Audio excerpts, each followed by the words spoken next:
March 14 మన Janasena party ఆవిర్భావ దినోత్సవ సందర్భంగా ఇక్కడికి వచ్చిన ప్రతి ఒక్కరికి శుభాకాంక్షలు చెప్తున్న ప్రతి ఒక్కరికి పేరు పేరున హృదయపూర్వక ధన్యవాదాలు.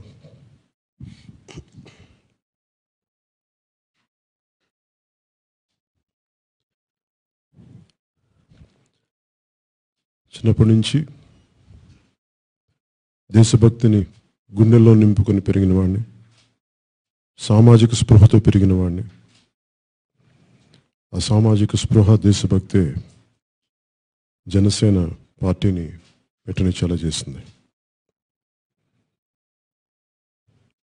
చాలా సంవత్సరాల తర్వాత తెలంగాణలో జరుపుకుంటున్నాను ఈ ఆవిర్భావ దినోత్సవం.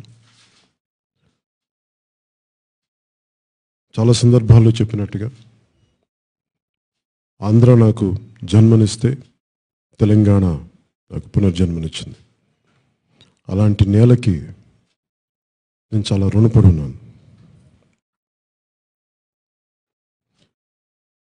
ఈ 7 సంవత్సరాలు 2014లో స్టార్ట్ చేసిన ఈ పార్టీ ఈ రోజుకి ఇది 7 సంవత్సరాలు పూర్తి చేసుకుంది. 7 సంవత్సరాలకు అడుగు పెట్టింది. పార్టీ ముఖ్య ఉద్దేశాలు, జనసేన ప్రస్థానం, ఇంతకాలం మనం ప్రజలకి నిలబడిన అంశాలు, ప్రభుత్వం పనితీరు, ముఖ్యంగా ఆంధ్రప్రదేశ్లో అలయన్స్తో పెట్టుకున్న అలయన్స్, మన బీజేపీతో పెట్టుకున్న అలయన్స్ మీద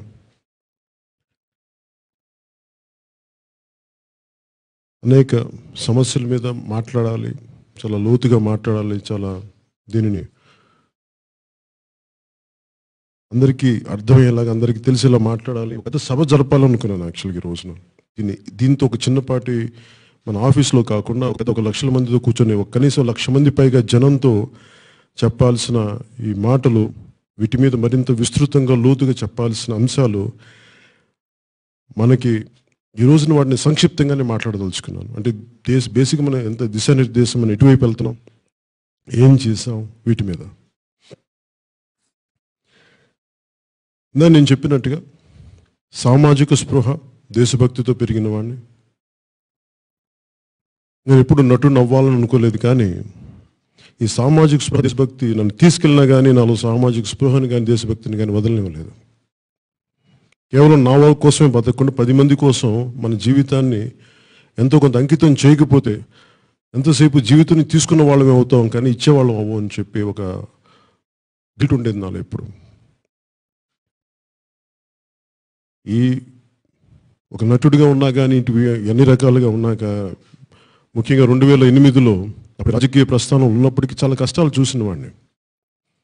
లోతుగా బడుగు బలహీన వర్గాలు వారి కష్టాలను చూసిన వాడిని, అగ్రవర్ణాల్లోని పేదల సమస్యలను అర్థం చేసుకున్న వాడిని, పేరుకే అగ్రకులంగానే లోపల ఎన్ని కష్టాలు ఉంటాయో తెలిసిన వాడిని. సమాజం కులాలని వాడుకొని ఆధిపత్యం చెలాయించే కుటుంబాలు, వీళ్ళ దగ్గర నలిగిపోయే జనం, ఇవన్నీ నాకు చాలా మనస్తాపం కలిగించాయి. వీటన్నిటినీ అర్థం చేసుకుంటూ, ముఖ్యంగా చాలామంది బడుగు బలహీన వర్గాల నాయకులు, మార్పు కోసం పరితపించే నాయకులు, ఇలాంటి సంఘాలు, బీసీ సామాజిక వర్గానికి చెందిన నాయకులు, దళిత సామాజిక వర్గానికి చెందిన నాయకులు, అణగారిన వర్గాల కులాలతో పాటు అగ్రవర్ణాల్లోని పేదలని అభ్యున్నతిని ఆకాంక్షించే మిగతా నాయకులు, మిగతా వర్ణాల నాయకులు, వీరందరినీ కలిసి పిమ్మట ఎక్కడో ఒక సమగ్ర విధానం లేదా ఆలోచన విధానంలో కేవలం కొన్ని సమూహాలే రాజకీయానికి దగ్గరైపోయి మిగతా వారిని అందరినీ యాచించే స్థాయిలో పెట్టడం, ఇవన్నీ చాలా బాధ కలిగించేవి నాకు. సో అందరిలాగే రూమ్లో కూర్చొని బాధపడటం, లేదంటే 10 మంది మనం మాట్లాడుకొని వదిలేయకుండా నా వంతు బాధ్యతగా 2008లో అప్పుడే రాజకీయ ప్రస్థానంలో దెబ్బతిని కూడా, ఎంత కష్టమో తెలిసి కూడా, ఎన్ని ఓటములు ఉంటాయో అర్థం చేసుకొని చూసి కూడా, వంచనలు ఉంటాయి, వెన్నుపోట్లు ఉంటాయి అన్నీ తెలిసి కూడా ఎందుకు రాజకీయాల్లోకి వచ్చానంటే కేవలం జీవితం నా కోసం బతకూడదు, ఎక్కడో దూరాన అభివృద్ధికి దూరంగా ఉండిపోయిన వారికి అండగా నిలబడాలి, వారికి మనోధైర్యాన్ని నింపాలి, మీకోసం కొంతమంది బలమైన సమూహం ఉన్నాం, వాళ్ళలో మేము కూడా ఒకళ్ళం అని చెప్పే ప్రయత్నంలో జనసేన పార్టీ పెట్టడం జరిగింది. ఈ 7 ఏళ్ళ ముఖ్యంగా పార్టీ నడపడం వేల కోట్లు ఉంటే తప్ప రాజకీయం చేయలేని పరిస్థితుల్లో ఒక పార్టీ పెట్టడం అనేది చాలా సాహసోపేతమైనది. ఒత్తిడి తీసుకోవాలి, ఒక మాట మాట్లాడితే ఎక్కువ, ఒక మాట మాట్లాడితే తక్కువ అయిపోయిన పరిస్థితుల్లో చాలా ఆలోచించి ఒత్తిడికి లోనై కూడా నేను పెట్టాను ఈ పార్టీ. ఎందుకంటే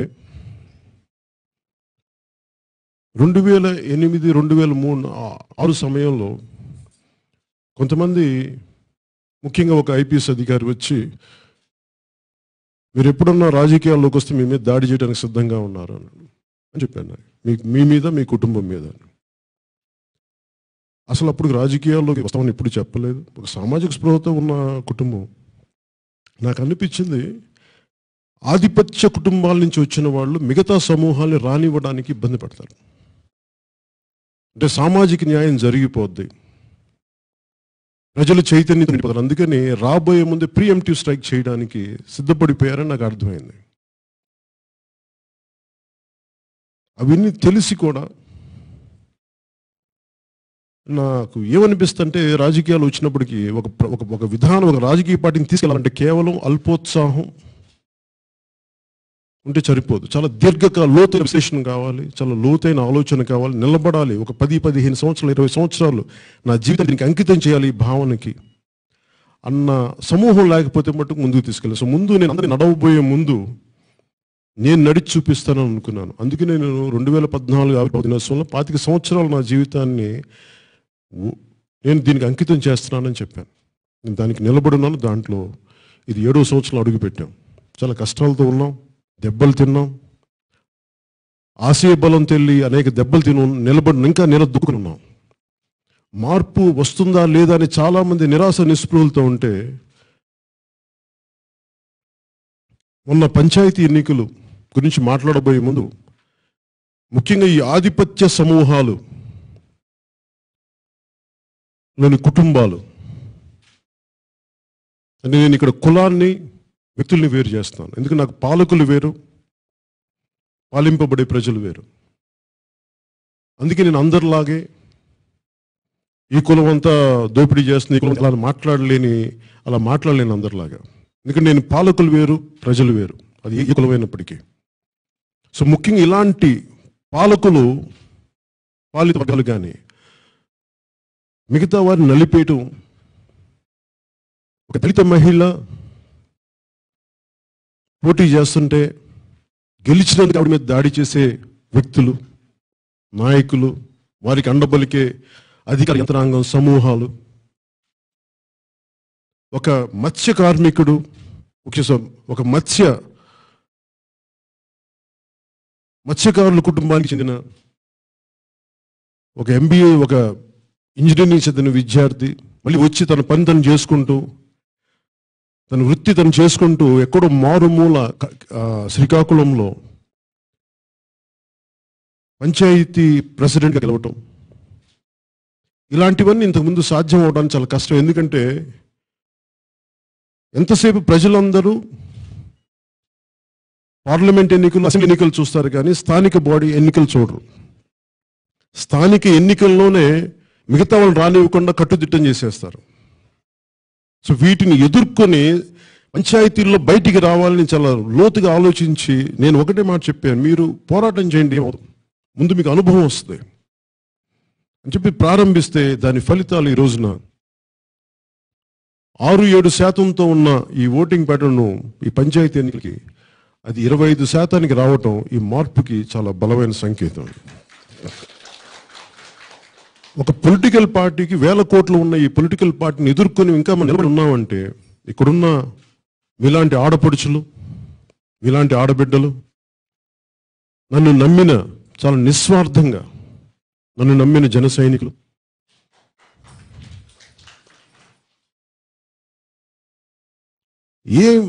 అంటే అందరూ బాగుండాలి అని చెప్పి ఆశించే చాలామంది పెద్దలు, ఇలాంటి వాళ్ళందరూ వచ్చి అండగా నిలబడితే ఈ రోజున జనసేన ఎన్ని ఒడిదుడుకులు ఉన్నా కానీ తట్టుకుని నిలబడి ఉన్నాం. ఈ రోజున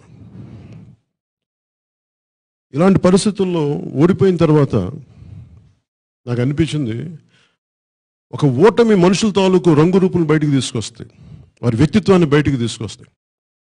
పార్టీ పెట్టగానే చాలామంది ఏం ఆశించారంటే, నేను కూర్చొని, అంటే అంతకుముందు నేను తెలంగాణలో చాలా విస్తృతంగా తిరిగిన వాడిని, బడుగు బలహీన వర్గాలకి రాజ్యాధికారం రావాలి, రాజ్యాధికారం వస్తే అది మీరు ఆ మాటలు మాట్లాడతారని మేము ఆశించాం, కానీ మీరు అవి మాట్లాడకుండా మీరు ఇంకొకలాగా ఉన్నారంటే, నేను కాంశీరామ్ గారిని చాలా అమితంగా గౌరవించే వ్యక్తిని, బహుజన సిద్ధాంతాన్ని సంపూర్ణంగా ఆకలింపు చేసుకున్నవాడిని. కాలం మారే కొద్దీ మనం ఒక కులాన్ని కంప్లీట్గా మీరు దుర్మార్గులు, ఇంకో కులంకి మరి అలా కాకుండా ఆ కులంలో ఎవరైతే ఉన్నారో ఆ పాలకుల్ని వేరు చేయాలి, ప్రజల్ని వేరు చేయాలన్న ఉద్దేశంతో నేను కొంచెం సమతుల్యతో మాట్లాడింది అది అందరికీ ఆమోదయోగ్యంగా అనిపించలేదు. అంటే అందరికీ ఆ స్థాయిలో ఉన్న కొంతమంది సంఘాల్లో తిరిగి ప్రజా ఉద్యమాలు తిరిగి కొంత రుచించలేదు ఆ మాట. బహుజన సిద్ధాంతంతో ముందుకెళ్ళాలి కానీ సర్వేజన సుఖినోభవంతో ఆలోచనతో ముందుకెళ్ళకపోతే అది మనం తప్పు చేసిన వాళ్ళం అవుతాం. కాంశీరామ్ గారిని దళిత ఉద్యమాలతోటి దాని నుంచి బహుజన ఉద్యమంగా మారి అటు పిమ్మట అది సర్వజన విధానాలు రూపుదిద్దుకుని ఆ పార్టీ. అంటే ఇవన్నీ మనం ఏం అర్థం చేసుకోవాలంటే, కేవలం కొద్దిమందికి నిలబడతాం అనికంటే కూడా మనం అణగారిన వర్గాలకు నిలబడతాం, అందరికీ న్యాయం చేస్తాం అన్న ఆలోచనతో ముందుకెళ్ళి ఆ ఆలోచన ముందుకు వచ్చిన వాడిని. కులాల ఐక్యత అని ఎందుకు పెట్టానంటే, ప్రతి కులం, ఒక కులం చెడ్డది, ఒక కులం మంచిదని చెప్పలేం. అణగారిన కులాలు ఉన్నాయి, అభివృద్ధికి అమర దూరంలో ఉన్న కులాలు ఉన్నాయి, వీళ్ళకి అండగా నిలబడాలి. అంత మాత్రాన అగ్రశూద్ర కులాలని స్వాతంత్రం ముందు ముఖ్యంగా ఆంధ్రప్రదేశ్, తెలంగాణలో ఎప్పుడు అధికారానికి దూరంగా ఉన్న కులాలని వీటిని మనం తప్పుపట్టలేం. ఆ నాయకులను తప్పుపట్టచ్చేమో కానీ సరైన విధానంలో లేకపోతే కులాలను తప్పుపట్టలేం. అందుకని ఈ ప్రత్యేకంగా నేను దృష్టితో ఆలోచించి ఇవన్నీ చేసుకుంటున్న దీంట్లో ఓటమి 2019లో ఇంత ఆశయాలు తెలియని వాళ్ళకి మీకు నిరాశ మిగులుద్దని ప్రతి ఒక్కరు చెప్పేవాళ్ళు. ప్రజలు మిమ్మల్ని నిలబడరు, మీకు మీ ఆశయాలకి చప్పట్లు కొడతారు, కానీ సమూహాలు వస్తే మీరు నిలబడరంటే మార్పు ఒక్క రోజులో రాదు. తెలిసిన వాడిని కాబట్టి నేను 10 సంవత్సరాల పదం నేను తేలిగ్గా చాలా ఊహించే మాట్లాడాను. నాకు తెలిసి ఉంటాయి, ప్రజలు ఎందుకు నమ్మాలి? ఒక మంచి పని చేస్తామంటే నమ్మే వ్యక్తులు సమూహం ఉండదు మనకి. ఇవన్నీ దృష్టిలో పెట్టుకొని నేను ప్రారంభించాను. ఇవన్నీ అలాగే ముఖ్యంగా బడుగు బలహీన వర్గాల రాజ్యాధికారం, సాధికారత, వీటి మీద చాలా మీరు మాట్లాడాలని చాలా రోజుల నుంచి అంటా ఉన్నారు. అలాగే ఈ రోజున నేను మాట్లాడదలుచుకునేది కూడా ఆంధ్రప్రదేశ్ సంబంధించింది పాటు తెలంగాణలో పార్టీ నిర్మాణం ఎలా సాగాలి, ఎందుకు వెళ్ళాలి అనే దాని మీద నేను చాలా, మీ అందరికీ చాలా ముఖ్యంగా ఇక్కడ ఉన్న తెలంగాణ వారికి చాలా కోపం ఉండొచ్చు, ఆవేదన ఉండొచ్చు. అంటే దాని ముఖ్య ఉద్దేశం కూడా నేను మీకు వివరించాలి. ఈ రోజున ఆంధ్ర జన్మని తెలంగాణ పునర్జన్మనిచ్చింది, ఆ నేలకి నేను రుణపడి ఉన్నాను. ఆ నేలని ఉన్న కష్టాలు నేను చూసి కాకుండా పారిపోయే వ్యక్తిని కూడా కాదు.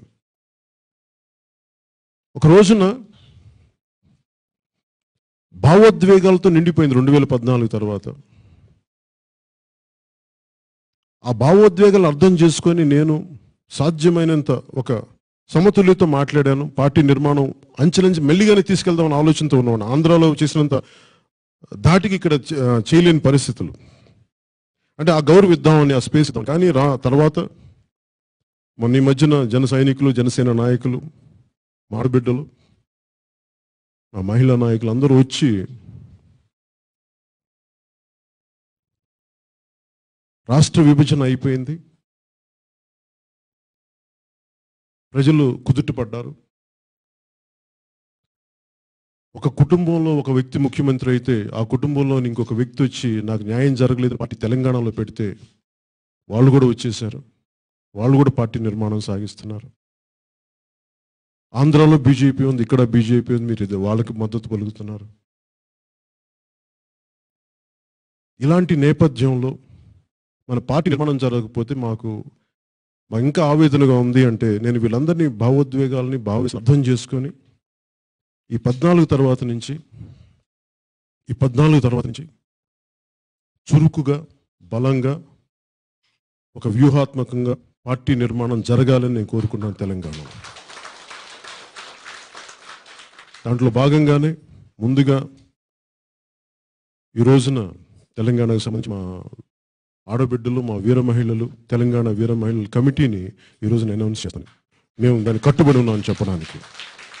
అలాగే ఖమ్మం స్థానిక ఎన్నికల్లో కూడా ఒక బలంగా నిలబడటానికి, ఖమ్మం స్థానిక ఎన్నికల్లో దానికి దిశానిర్దేశం చేశాను. మీరు నిలబడండి, బలమైన పోరాటం చేయండి. ఎన్ని సీట్లు వస్తాయి, ఎంత గెలుపు అని బలమైన పోరాటం చేయండి అనేది కూడా నేను చెప్తాను.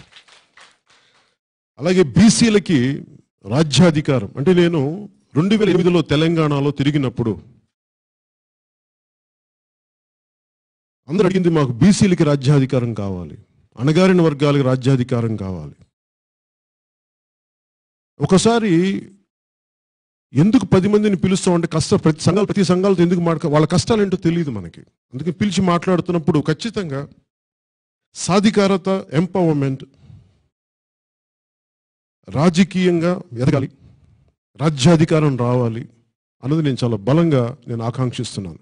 ఈ బడుగు బలహీన వర్గాలకి, బీసీ కులాలకి రాజ్యాధికారం, సాధికారత ఉండాలి. దిశగా జనసేన చాలా బలంగా ముందుకు తీసుకెళ్తాయి. అది తెలంగాణ నుంచే ప్రారంభిస్తాను.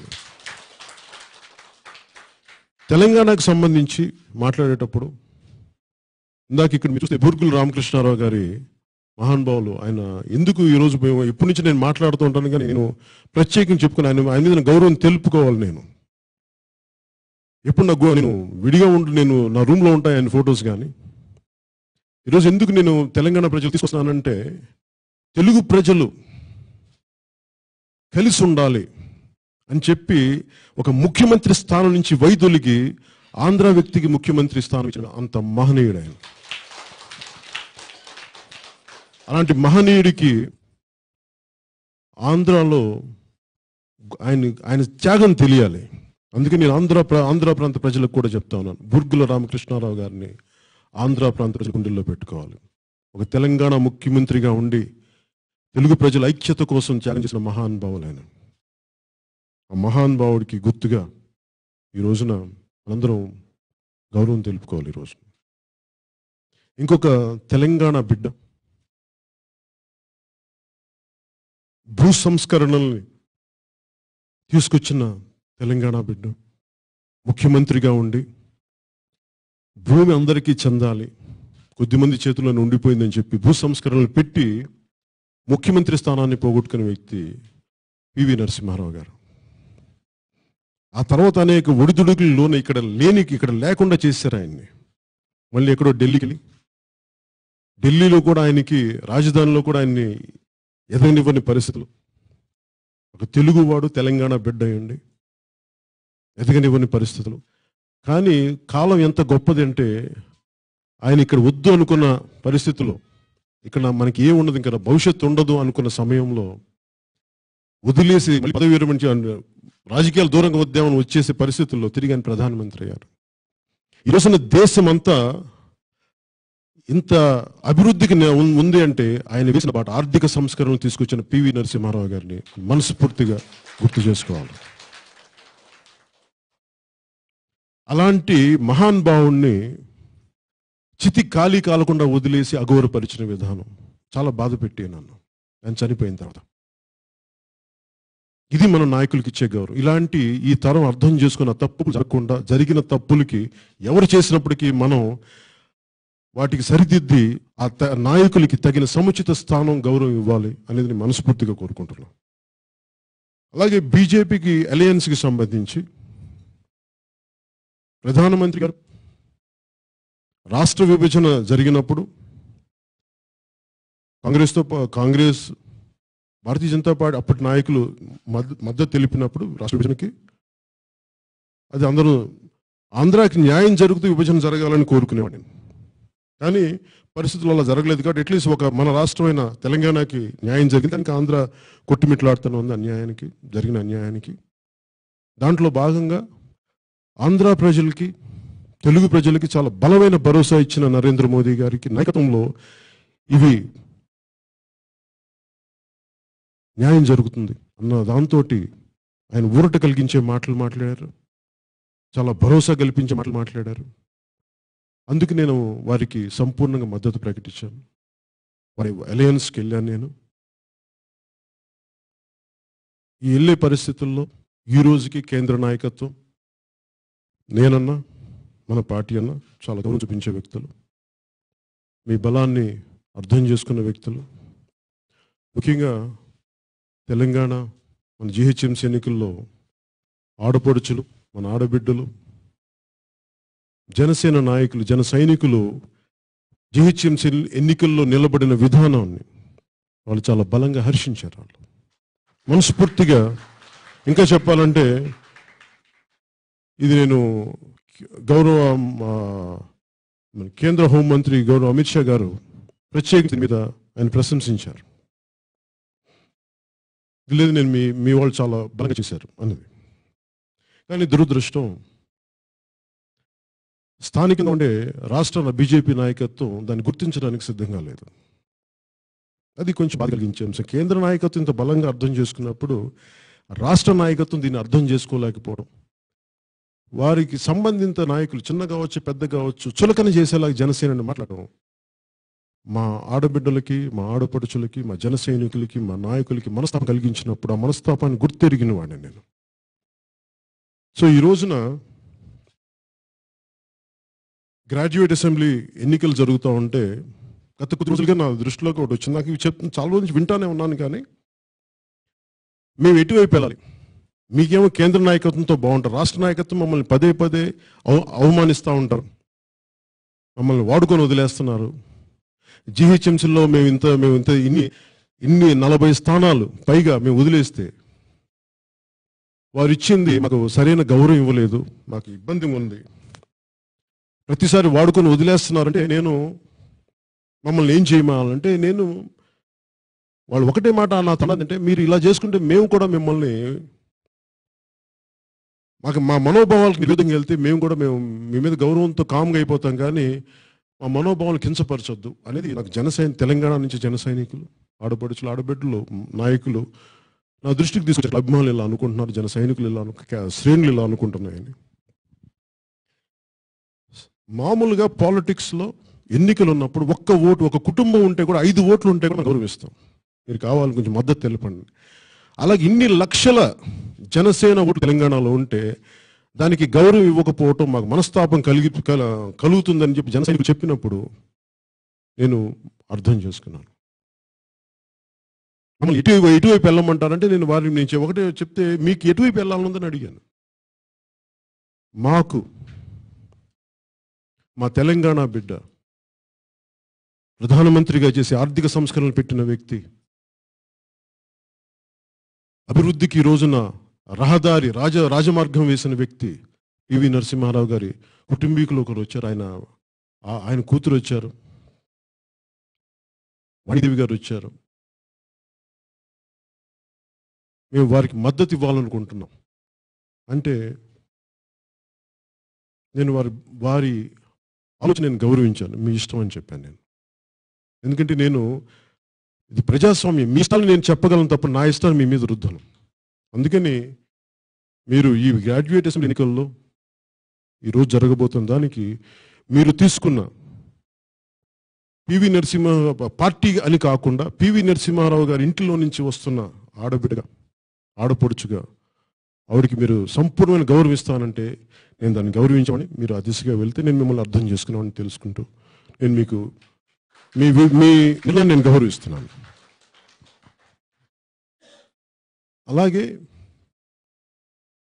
గౌరవం లేని చోట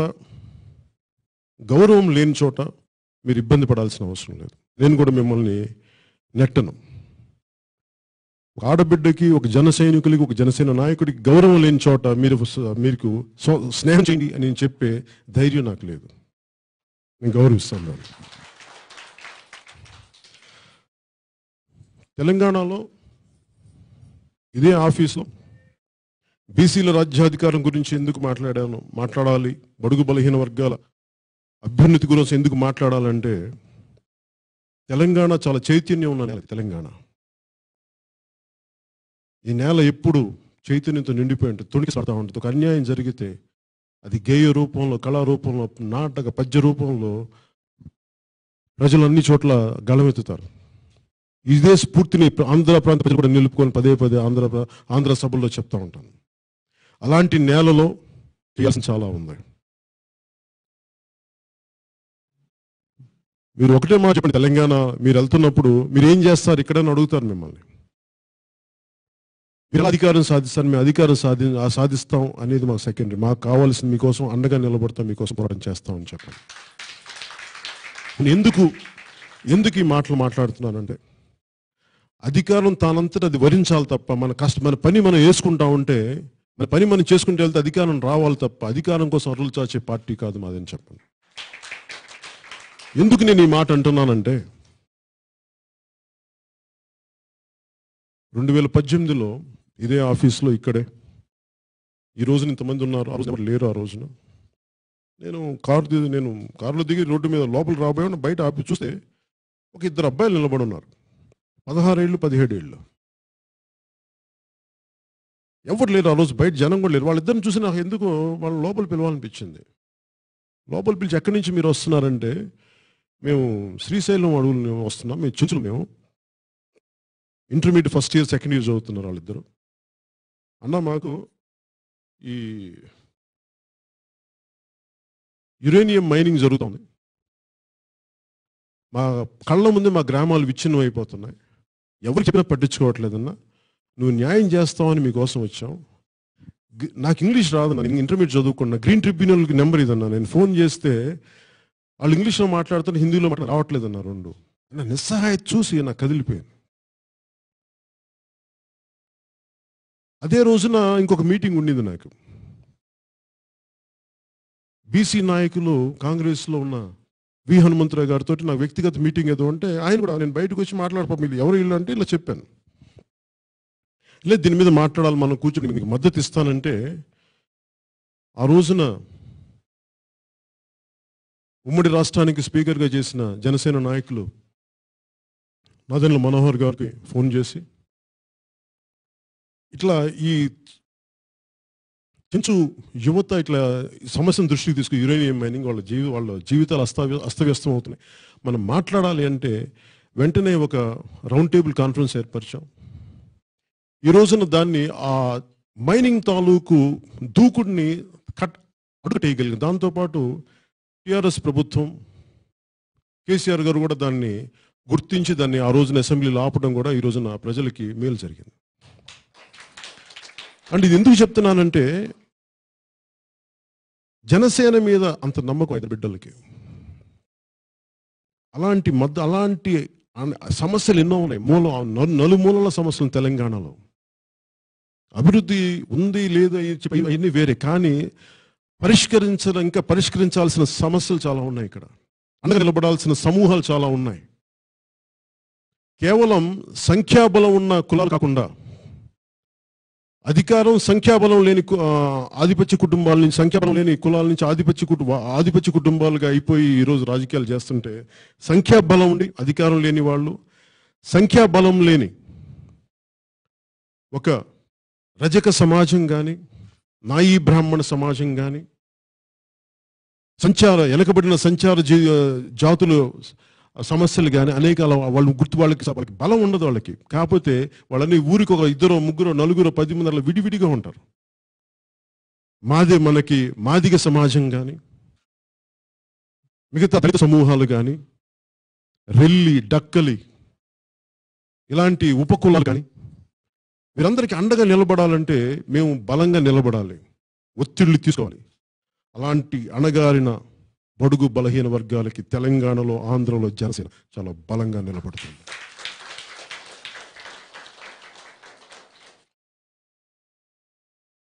ఒక రోజున ఒక సామాన్యుడు, వేల కోట్లు లేని వాళ్ళు, ఒక సగటు మధ్యతరగతి మహిళ,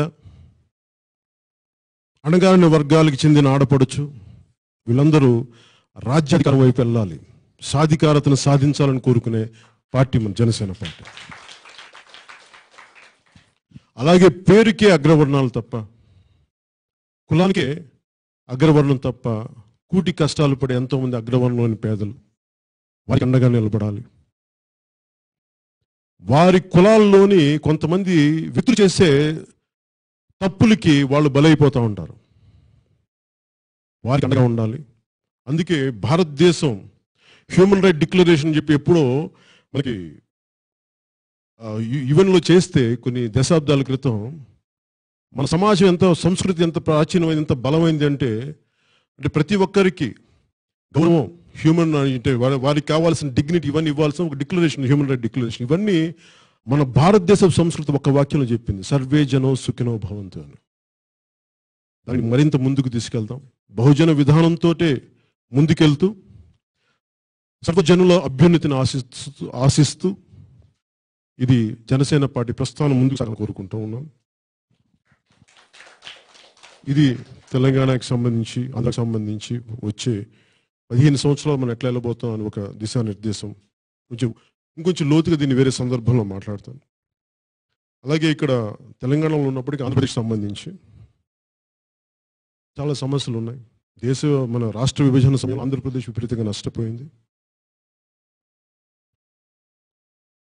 తెలంగాణకి రాజధాని ఉంది కానీ ఆంధ్రప్రదేశ్కి ఈ రోజుకి రాజధాని లేదు.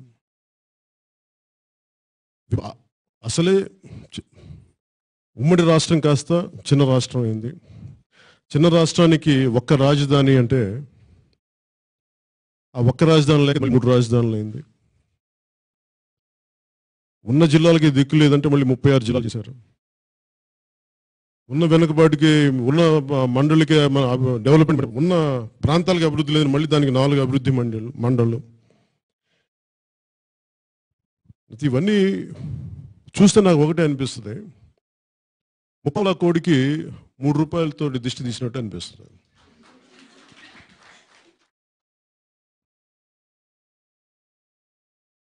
అలాగే ఆంధ్రప్రదేశ్లో గౌరవ ముఖ్యమంత్రి శ్రీ జగన్ రెడ్డి గారు 151 స్థానాలు వచ్చి 22 పార్లమెంట్ సభ్యులతో ఉండి కూడా ప్రభుత్వ పనితీరు ఎలా ఉందో మనకు తెలుసు. ఎందుకు బడుగు బలహీన వర్గాల అధికారంలోకి రావాలని కోరుకుంటున్నానంటే, ప్రజలందరి బడుగు బలహీన వర్గాలు ఏ వర్గాలైతే దూరంగా లేవో, ఒక దళిత మహిళని నిలబెడితే భీమవరంలో ఒక పంచాయతీలో, మనకి మత్స్యపురి అనే పంచాయతీలో అవి దాడి చేయటం ఏం సూచిస్తుందంటే ఆధిపత్యపు అహంకారం చూపిస్తుంది. మేము తప్ప ఇంకెవరు రాకూడదు, ఈ ధోరణి మారాలి. మనకి ఎంపీటీసీలకి, జడ్పీటీసీలకి, పంచాయతీలకి, వీళ్ళందరికీ మనం ఉత్సాహంగా నిలబడదాం అంటే బెదిరించేయడాలు. ఈ రోజున అత్యధిక స్థానాలు, ఈరోజు జరుగుతున్న ఈ మున్సిపల్ ఎలక్షన్స్ అత్యధిక స్థానాలు వైసీపీ గెలుచుకోవచ్చేమో గాక, కానీ ఆ గెలుపు భయపెట్టి వచ్చింది. అది రావిశాస్త్రి గారు చెప్పినట్టుగా బెదిరింపులో కల బెస్ట్ బెదిరింపు కడుపు కొడతానని పెట్టే బెదిరింపు అండి. వైసీపీ ఎలా ఓట్లు సాధించిందంటే, మీరు ఓటు వేయకపోతే మీరు వైట్ రేషన్ కార్డులు తీసి మీరు తినే అన్నాన్ని తీసేస్తాం, మీ తల్లిదండ్రులకి పెన్షన్లు తీసేస్తాం, మీ బిడ్డలకి చదువులకి పథకాలు మరీ ఆపేస్తాం, మీ నెల పడే మీ కళ్యాణ లక్ష్మి లాంటి పథకాలకి మేము ఇవ్వం, రైతులకి మేము రుణమాఫీలు ఇవ్వం. ఇలా భయపెట్టి కడుపు మీద కొట్టి గెలిచారు తప్ప గుండెలు నింపి, భరోసా నింపి గెలిచింది కాదు.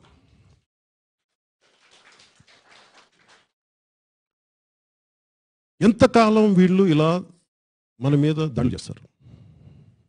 దీనికి ప్రతి ఒక్కళ్ళు ఆలోచించాలి, ఎదురు తిరగాలి. సామాజిక న్యాయం అంటే కొద్దిమంది కూర్చొని మిగతా వాళ్ళని ఇలా బెదిరించడం కాదు. సామాజిక న్యాయం అంటే మీరు తగ్గి మిగతా వాళ్ళని పెంచడం సామాజిక న్యాయం.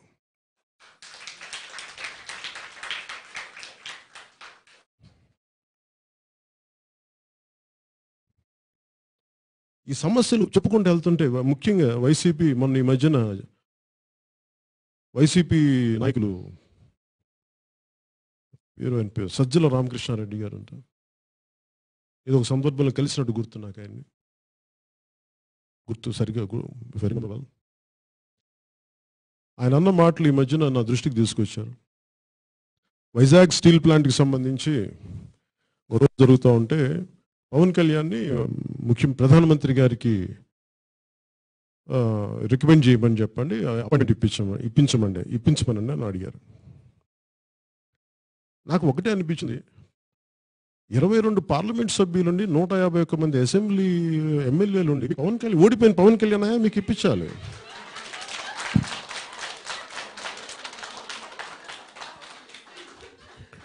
నాకు ఓడిపోయిన వదిలేయచ్చు కదా, ఎందుకు వదలట్లా, ఎందుకు లాగుతారంటే మనకు బలం ఉంది, మార్పు తీసుకురాగలం. అందుకే మన బలాన్ని మర్చిపోదు, మన బలం తెలియనివ్వకుండా చేస్తారు. నీకేమి లేదు ఉంది, మర్చిపోదు. తెలంగాణలోనూ ఉంది, ఆంధ్రాలోనూ ఉంది, మర్చిపోద్దు. తెలంగాణలోని బడుగు బలహీన వర్గాలకి జనసేన అండగా నిలబడుతుంది.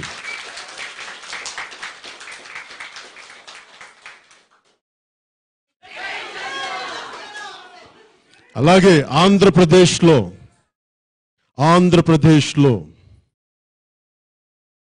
కేవలం అంటే నేను ఎందుకు మాట్లాడుతున్నానంటే చాలా వివరించే మాట్లాడాలి ఈ రోజున. ఇదంతా ఒక పెద్ద 1,00,000 మంది సభతో చెప్పాలనుకున్నాను, కానీ కొన్ని మాటలు వస్తూ ఉన్నాయి.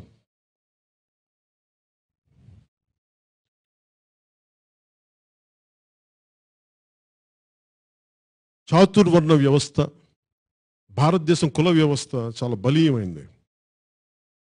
అది మనం ఎవరు సృష్టించింది కాదు, అది ఎన్నో వేల సంవత్సరాలుగా ఉన్నది. దాంట్లో కొన్ని వర్గాలు ఒక విధంగా బతుకుతున్న బ్రిటిష్ వలస వచ్చినప్పటి నుంచి ఆ వ్యవస్థ ఇంకా దారుణం అయిపోయింది. అలాంటి వ్యవస్థలో వెనకబడిపోయిన వర్గాలను, ముందుకెళ్ళిన వర్గాలు కొద్దిమంది, వాళ్ళలో కూడా ఆ కులాలు పడుకొని ఎదిగిన కొంతమంది వ్యక్తులు, కుటుంబాలు, వారి సంబంధిత మిగతా కులాల్లోని వర్గాలు గుప్పిట్లో పెట్టేసుకున్నారు. మీరు చూడండి, ఇందాక నేను చెప్పినట్టుగా ఒక ఐపీఎస్ అధికారి నా దగ్గరికి వచ్చి, మీరు ఎప్పుడన్నా సరే రాజకీయాల కోసం మీ మీద దాడులు చేస్తారు. నేను 2006 సంగతి చెప్తున్నాను. అంటే ప్రీఎంప్టివ్ స్ట్రైక్ చేస్తారు, అంత సంసిద్ధతో ఉంటారు వీళ్ళందరూ. నేను అడిగాను, దేనికి అని అడిగా. దేనికి ఉండదు, అధికారం ఎవరు వదులుకోవడానికి ఇష్టపడతారు? మీలాంటి వాళ్ళు అందరూ వస్తే మీరు బడుగు బలహీన వర్గాలకు మీరు దాయపరుస్తారు, అందుకని ఇష్టం ఉండదు. అది అంతకుమించి నేను ఒక మీ మేలుకూరని చెప్తున్నాను అన్నాను. అలాగే 2018లో చాలామంది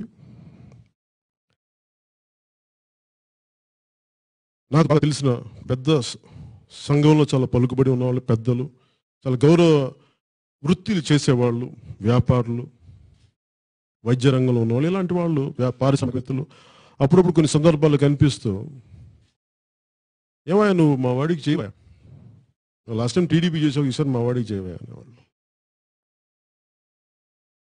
నేను ఊరిని అడిగాను, ఎలా సార్ అన్న. ఏమంటే నాకు ఎవరి మీద వ్యక్తిగతంగా రాజకీయాల్లో ఎవరి మీద కోపం, కక్షలు ఏముంటాయి, విధానాల మీద మనకి విభేదిస్తాం తప్ప, నాకు జగన్ రెడ్డి గారితో నాకు ఏముండదు వ్యక్తిగత కక్ష. మీరు ఆలోచించండి, మీరు ఒక విధానం పెట్టుకున్నారు, మా వాళ్ళు రానివ్వట్లేదు, ఆ విధానం మీద నేను పోరాటం చేస్తాను అంతే తప్ప నాకు జగన్ రెడ్డి గారి మీద వ్యక్తిగత కక్ష ఏముంటుంది. సో నేను అడిగి, ఎలా సార్ అన్న, నాకు బాగా తెలుసు, మా ఫ్యామిలీ ఫ్రెండ్స్ కూడా చాలామంది ఇళ్ళల్లో. నేను అడిగితే, ఏమో మీ లాస్ట్ టైం టీడీపీ చేసే మా వాళ్ళే చేయవా. సరే ఏదో నేను నవ్వే సమాధానం చెప్పాను. నా లోపల వచ్చిన ఉత్పన్నమైన ప్రశ్న ఏంటంటే, నువ్వు అవ్వు అని నేను అది ఆశించలేదు. అది నాకు అలాంటి ఆలోచన, నేనేం కోరుకున్నానంటే, బడుగు బలహీన వర్గాలు బయటికి రావాలయ్యా అనగారు ఆ మాట అంటారేమో ఆశించాను.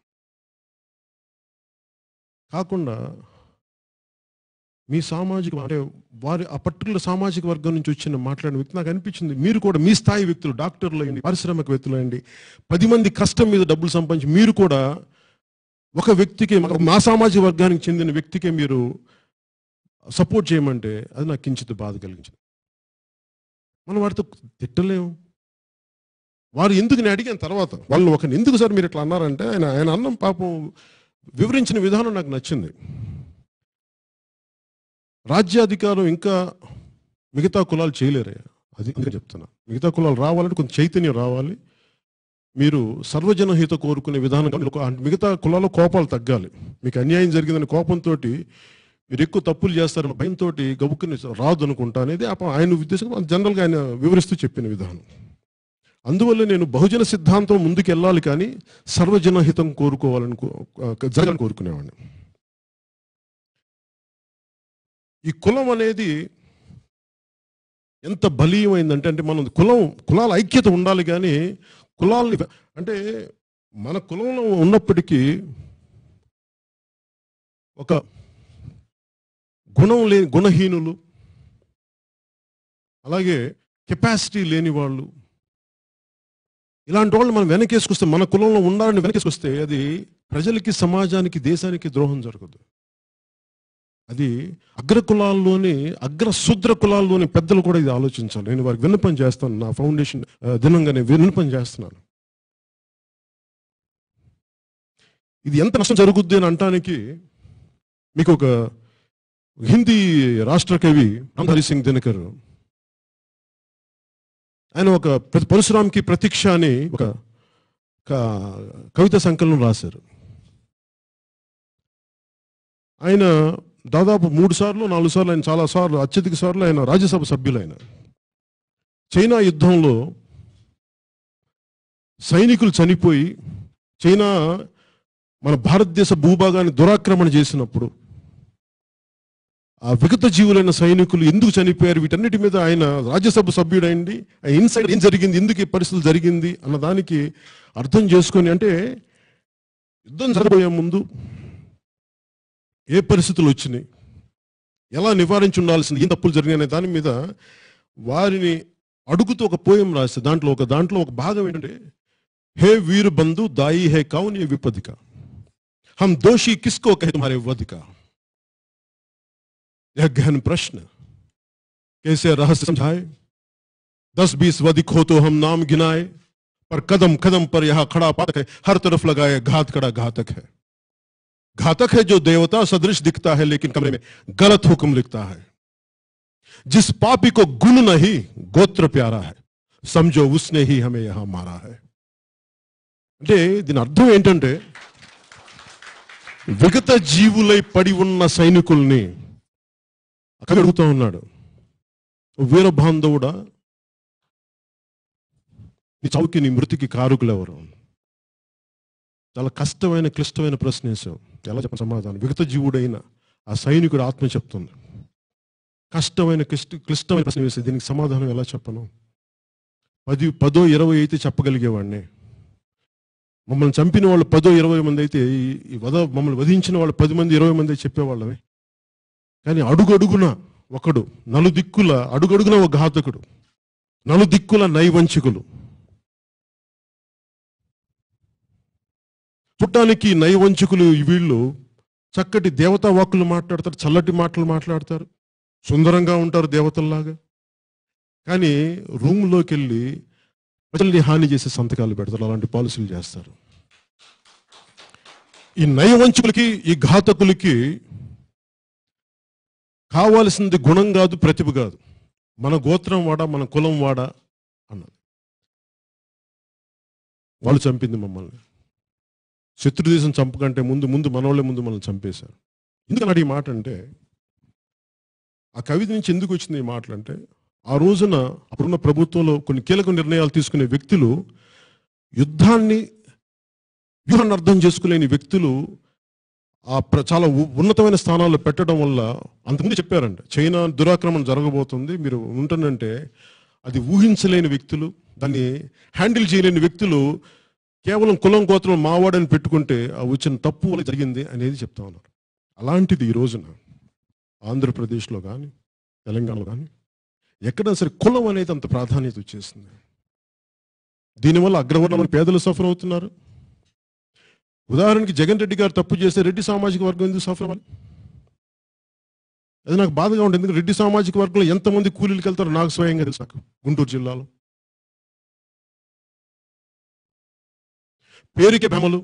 పేరుకే బ్రాహ్మణ సమాజం ఎలాంటి దుస్థితులు బతుకుతారో నాకు తెలుసు. ఒక 800 రూపాయలతోటి ఒక 4-5 మంది జీవితాలను పోషించే ఒక 15 సంవత్సరాలు చిన్నప్పుడు పెరిగేటప్పుడు చూసామండి 800 రూపాయలతో. అది ఈ రోజున ఒక 10,000 12,000 అయ్యిండి వచ్చాము. అలాంటి కష్టాలను బ్రాహ్మణులను చూశాను. ఒక సమాజం ఒక ఈ సామాజిక వర్గం నుంచి గతంలో ఒక తప్పులు చేస్తే వాళ్ళు చేస్తున్న విధాన నిర్ణయాలకి బలైపోయిన కమ్మవారు, కమ్మ పాలకులు చేసిన తప్పుకి కమ్మ ప్రజలు సఫర్ అయితే ఎట్లాగా? వాళ్ళు తప్పులు చేశారు. అందుకే నేను పాలకుల్ని ప్రజల్ని వేరు చేయమని నేను కోరుకుంటున్నాను. నేను ఇలాంటి ఇత్యాది ఇవన్నీ చూసి ఎక్కడ ఒక సమతుల్యతతో కూడిన బహుజన విధానం రావాలి, సర్వే జనం సుఖినో భవంతు అనే ఆలోచన విధానంతో ముందుకెళ్ళాలని కోరుకుంటాం. ఇంకొక సందర్భంలో చాలా బలంగా దీని గురించి మాట్లాడుకుందాం. లక్షల మంది మధ్య మాట్లాడాలని కోరుకుంటున్నాను. ఇదే విధానం ఈరోజు మనం ప్రారంభించింది. ఈరోజు నేను బలంగా చెప్తుంది, ఈ మార్పు జరగాలి. బడుగు బలహీన వర్గాల ఆధిపత్య సమూహాల నుంచి, ఈ వ్యక్తుల నుంచి మిగతా కులాలు చెరవిడాలని మనస్ఫూర్తిగా కోరుకున్నా. ఆ వచ్చిన కులాల్లోని పాలకులు అన్ని కులాల్లోని ప్రజల్ని సమతుల్యతో చూడాలి. అలాంటి అభివృద్ధి దిశగా అలాంటి రాజ్యాధికారం దిశగా ముందుకెళ్లాలని నేను సందేశం ఇస్తూ సెలవు తీసుకుంటున్నాను. స్వస్తి జై.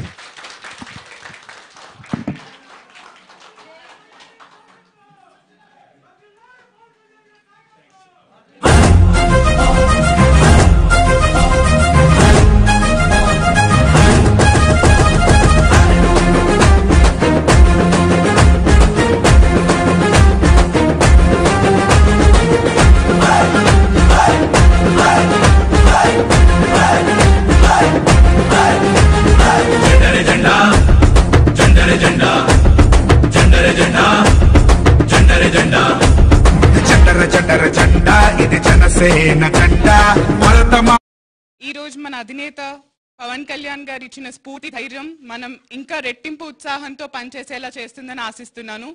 ఆంధ్రప్రదేశ్లోనే కాకుండా తెలంగాణలో కూడా ఇక నుంచి సార్ చెప్పినట్టు సర్వే జన సుఖినో భవంతు అనే నినాదంతో పార్టీలకి అతీతంగా మనం ఈరోజు